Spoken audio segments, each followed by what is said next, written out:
Prezados irmãos e irmãs, louvado seja nosso Senhor Jesus Cristo. Para sempre seja louvado. A primeira leitura tirada do livro do Êxodo é um trecho de um código de preceitos que vem logo depois do Decálogo. Logo após os 10 mandamentos, que são muito genéricos, vêm algumas prescrições bem específicas, neste caso relativas ao estrangeiro, ao órfão e à viúva, mas também ao pobre que não se deve explorar com juros, nem retendo a sua manta como penhor, sem devolvê-la ao pôr do sol, porque é a única coberta que ele tem para o frio durante a noite. Oprimir a viúva e o órfão é um pecado que clama aos céus. Se isso acontecer, aquele que fez isso morrerá, a sua mulher vai ficar viúva e os seus filhos ficarão órfãos.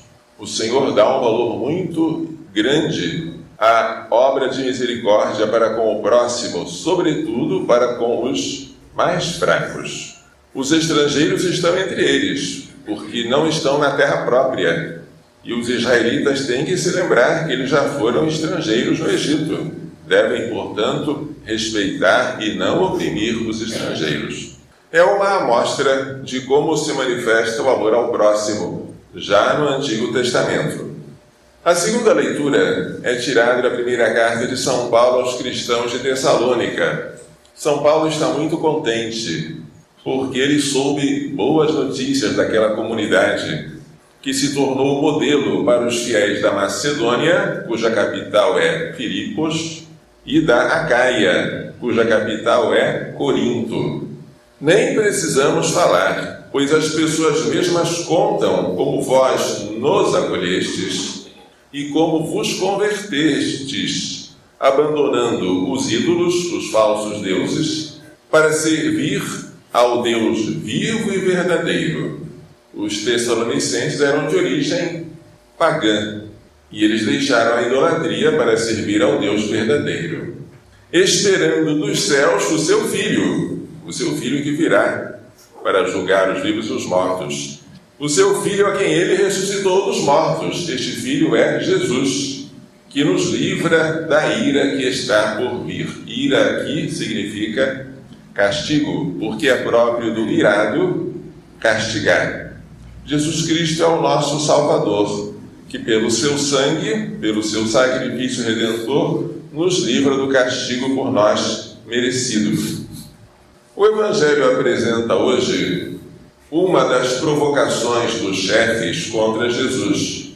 Uma delas havia sido sobre o tributo a César, outra sobre a ressurreição dos mortos da parte dos saduceus. Agora é sobre qual é o primeiro mandamento da lei, porque a lei era muito complexa. Ela possuía não só os 10 mandamentos, as 10 palavras gravadas em tábuas de pedra, mas muitas outras minúcias que estavam espalhadas pelos 5 livros de Moisés. E agora, dessas todas, qual é a maior? Jesus não vacila em dizer: o maior mandamento é este: amarás o Senhor teu Deus com todo o teu coração, com toda a tua alma e com todo o teu entendimento. Aliás, este mandamento era recitado pelos judeus todo dia. Esta fórmula era conhecida pela sua palavra inicial, Shema. Shema quer dizer: ouve Israel. O Senhor nosso Deus é o único Senhor. Amarás o Senhor teu Deus de todo o teu coração. Os israelitas sabiam esta fórmula de cor, e Jesus repete aquilo que já é conhecido. Mas sem ser interrogado, ele diz que o segundo maior mandamento é semelhante ao primeiro: amarás o teu próximo como a ti mesmo. Por que semelhante? Porque o próximo é semelhante a Deus, porque Deus criou o homem à sua imagem e semelhança. Amar o próximo é algo semelhante a amar a Deus. Destes 2 mandamentos dependem toda a lei e todos os profetas. Tudo que está no Antigo Testamento se resume nisto. Deus nós não vemos. Podemos e devemos amar a Deus, mas a prova concreta deste amor está no próximo a quem nós vemos e que é a imagem dele. O demônio desejaria matar a Deus, mas Deus é imortal. Matou o Filho de Deus, mas foi a sua ruína. Isso redundou na nossa salvação. E o sangue por ele derramado serviu para nós de redenção e de vida. O demônio, sem poder matar a Deus e não tendo tido êxito em matar o Filho de Deus feito homem, investe contra nós, que somos imagem de Deus. Por isso o desejo dele é matar-nos. Ele é o homicida desde o princípio. Foi ele quem causou a morte dos nossos primeiros pais, pela desobediência, e a morte se propagou de geração em geração com o pecado original, que foi redimido por Cristo e nos prometeu a ressurreição e a vida. Porém, para matar, ele mente. Vós não morrereis, sereis como deuses, se comerdes deste fruto proibido. Mentir é o meio e matar é o fim. Por isso, o desejo dele é matar-nos, porque nós, que não somos Deus, somos imagem de Deus. Assim como alguém que odeia uma pessoa sem poder matá-la atira dardos contra a sua imagem, o demônio que odeia a Deus, mas não pode matá-lo, investe contra nós, que somos imagem de Deus. Mas entre nós, quem mais reflete a Deus são as crianças. Por isso, se o demônio é homicida, o homicídio preferido pelo demônio é o homicídio das criancinhas. Seja o massacre dos inocentes na época de Herodes, seja o extermínio dos recém-nascidos hebreus na época do faraó, seja o aborto.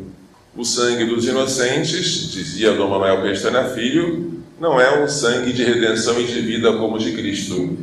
É um sangue de maldição e de morte. E a nossa nação está amaldiçoada por este sangue. Não que haja uma lei permitindo o aborto, mas há um ato normativo, ilegal, mas que está sendo posto em prática, autorizando e instruindo os hospitais públicos a matarem crianças com os nossos impostos. Isto é uma maldição. Dizia Santa Teresa de Calcutá que o aborto é o maior inimigo da paz. Porque se podemos permitir que a mãe mate o filho, como podemos impedir que os homens se matem uns aos outros? O Brasil não está em paz e não estará enquanto houver aborto oficializado. Aborto contra a lei sempre vai haver em todos os países, infelizmente. Mas a lei existe para perseguir o criminoso, para punir e para defender o inocente.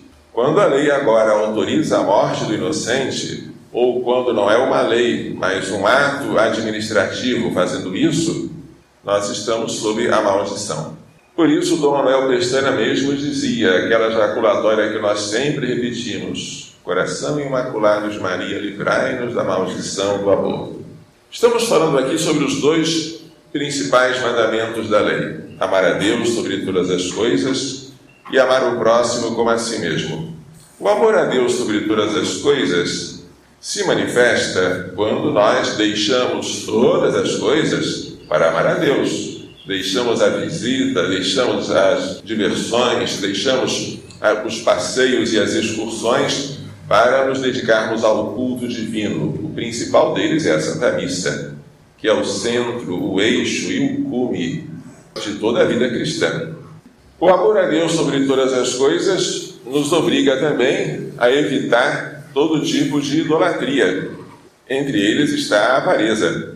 São Paulo diz de maneira muito crua que os que praticam a avareza não herdarão o reino dos céus, porque a avareza é uma idolatria.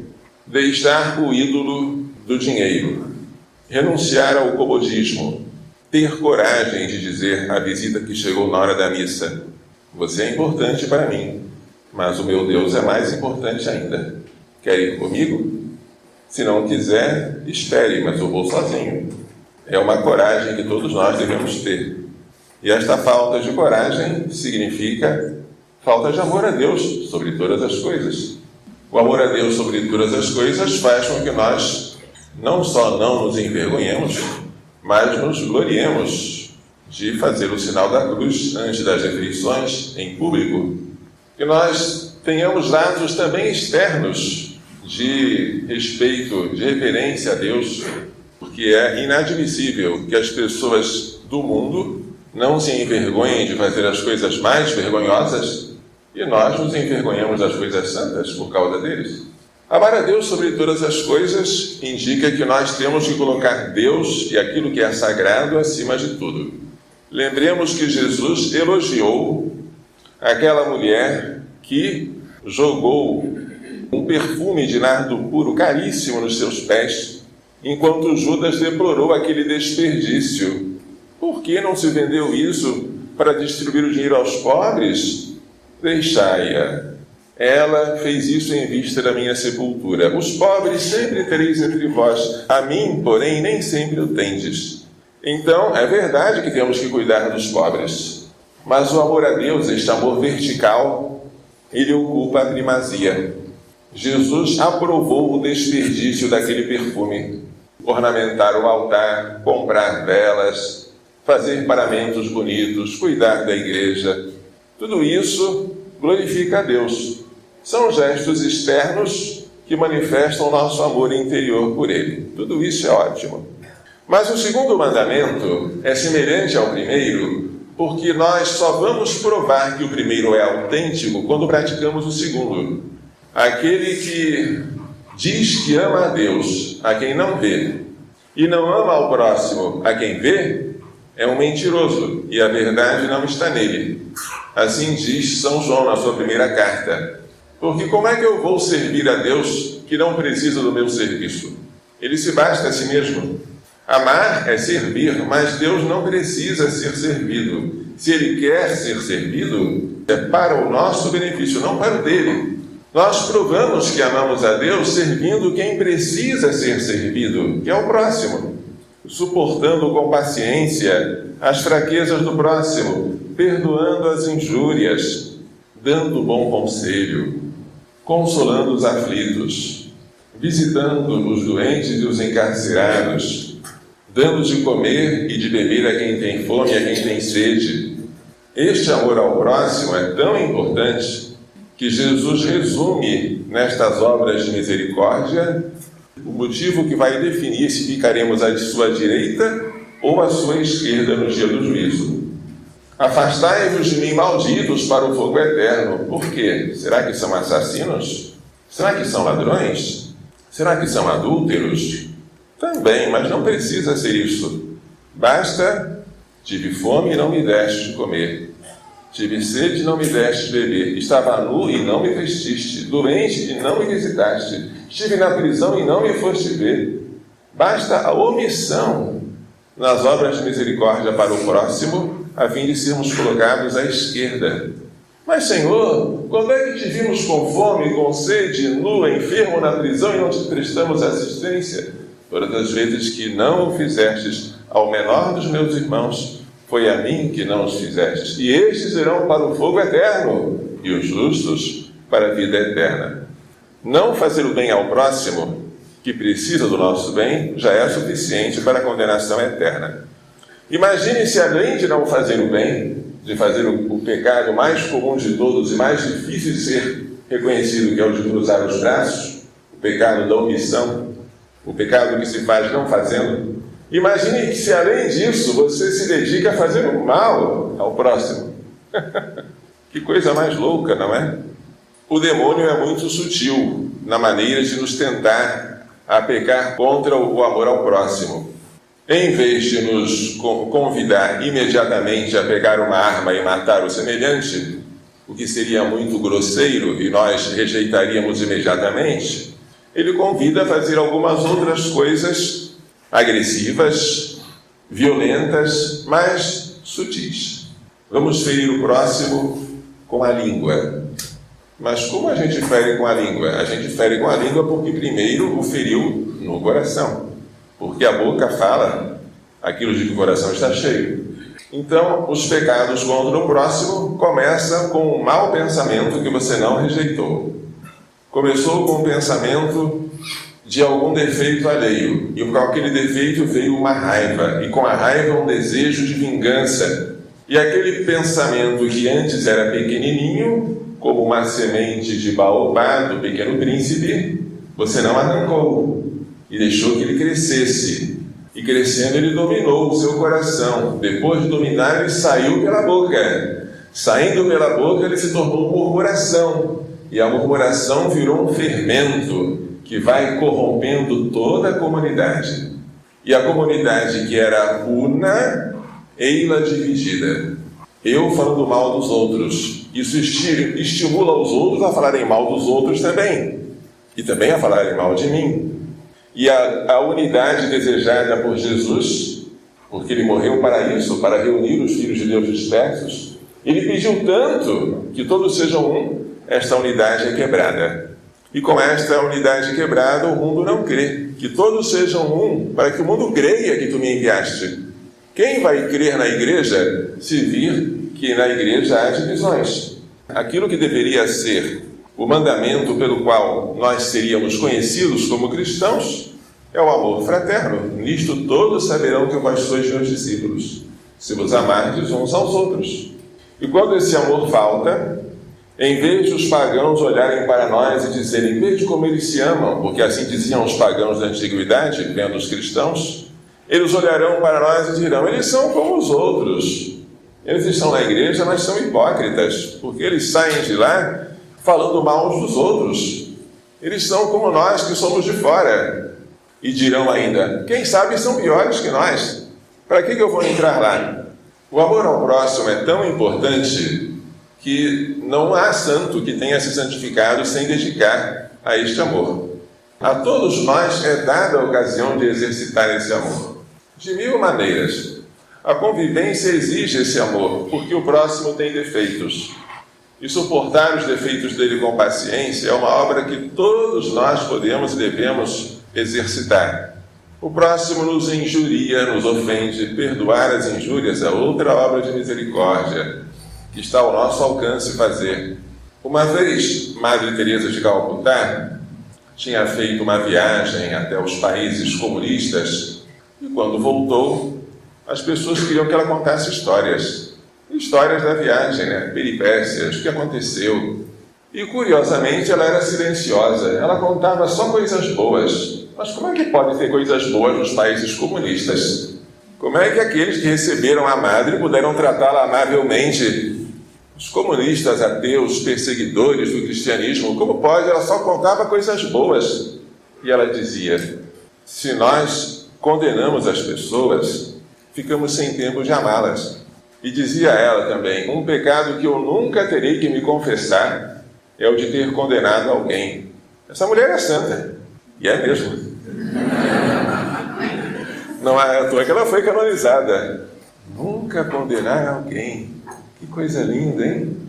E ela exercia a caridade não apenas com os pobres e os mais pobres entre os pobres, que eram os moribundos, mas com as irmãs da sua comunidade. Um padre que escreveu a biografia dela conta algo para mim espantoso. Ele esteve com ela na Armênia, junto com irmãs que eram de temperamentos bem difíceis, e no tempo que ele esteve lá, ele não se lembra de nenhuma contenda, nem entre as irmãs, nem delas com ele. Mas por quê? Porque elas levavam a sério o mandamento da caridade. Elas faziam como a superiora, que primava pelo silêncio. Só falar coisas boas, as más ocultar. Um outro segredo de se obter o amor ao próximo é passar horas diante do sacrário. E isso Madre Teresa sabia fazer muito bem. Ela conduzia os visitantes até o sacrário, onde estava um crucifixo e um letreiro, tenho sede.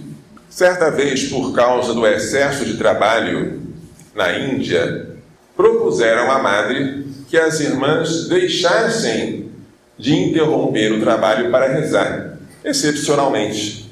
Essa tentação acontece conosco também. Só hoje eu não vou rezar porque eu tenho muito trabalho. Só que a Madre Teresa, que era já experimentada no ramo, negou esse pedido. As irmãs vão rezar. Interromper o trabalho urgente para se dedicar à oração, que é na oração que elas vão se abastecer. Quando a gente passa muito tempo diante do sacrário, o sacrário nos aquece o coração. Ele nos ensina coisas que os livros não nos ensinam. Ele nos faz arder de amor pelo próximo. Ele faz-nos entender que Ele quer ser consolado não só no Santíssimo Sacramento, mas na pessoa do irmão, a começar pelo que está na nossa casa. Aí Ele nos dá ideias. Hoje eu vou fazer um ato de misericórdia dentro do meu lar. Eu vou socorrer a minha mãe, eu vou socorrer o meu irmão mais novo, vou fazer alguma coisa para alegrá-lo. Com esta oração tão intensa, com este silêncio que ela procurava manter, e com esse esforço de agradar ao próximo, ela se tornou santa. E esta é a chave da santidade.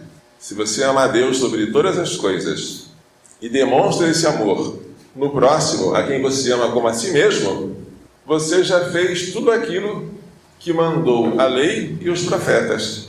Pensemos numa santa um pouco mais distante, mas não tanto de nós, mais distante que Santa Teresa de Calcutá, mas também Teresa de Lisieux.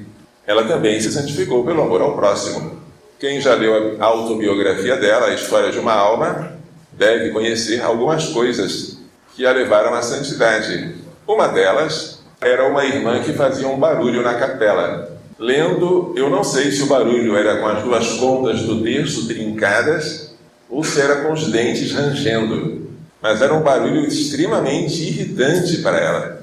E o que fazia Santa Teresinha sem que ninguém soubesse, porque ninguém nunca ficou sabendo, a não ser porque ela escreveu? Ela transformava aquele barulho num concerto musical para ser oferecido ao seu amado Jesus. Coisa tão simples para levá-la à santidade. Outra coisa que também a santificou foi uma irmã que jogava água suja em cima dela.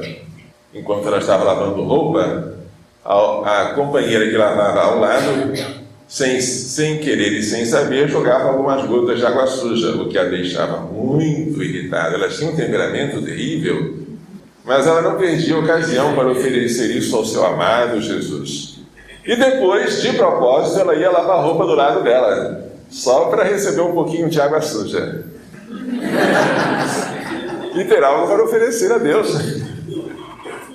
Lembremos também da irmã São Pedro, que era uma velhinha que andava em cadeira de rodas, velha, doente. As pessoas doentes às vezes não são muito pacientes, né? Mas Santa Teresinha fazia um sorriso para ela, que poderia parecer amarelo, mas fazia. Depois descobriu que aquela irmã idosa gostava muito do sorriso dela. Essas coisas pequeninas nos santificam. Santa Teresinha não fez nada de extraordinário. Que eu saiba, ela não usava cilício na cintura. Ela não flagelava o seu corpo. Nem fez jejuns assim horrorosos. Ela se santificou fazendo extraordinariamente bem as coisas ordinárias de cada dia. Portanto, queridos missionários, especialmente aqueles que estão querendo ir para Nápoles, a primeira terra de missão é o lar. Enquanto você não fizer da sua casa um ambiente paradisíaco, em que todos são um, em que cada um quer dar a vida pelo outro e todos se antecipam no serviço, não pense que você está preparado para evangelizar os outros, não. Maria Santíssima se primou pelo amor ao próximo. Amou a Deus, recebendo Jesus dentro de si e contrariando tudo aquilo que ela previa para o seu futuro, mas amou imediatamente o próximo, indo às pressas visitar a sua parenta Isabel, que estava grávida. Que ela nos faça entender e pôr em prática as lições desta liturgia. Louvado seja nosso Senhor Jesus Cristo. Para sempre seja louvado. E nossa Mãe, Maria Santíssima.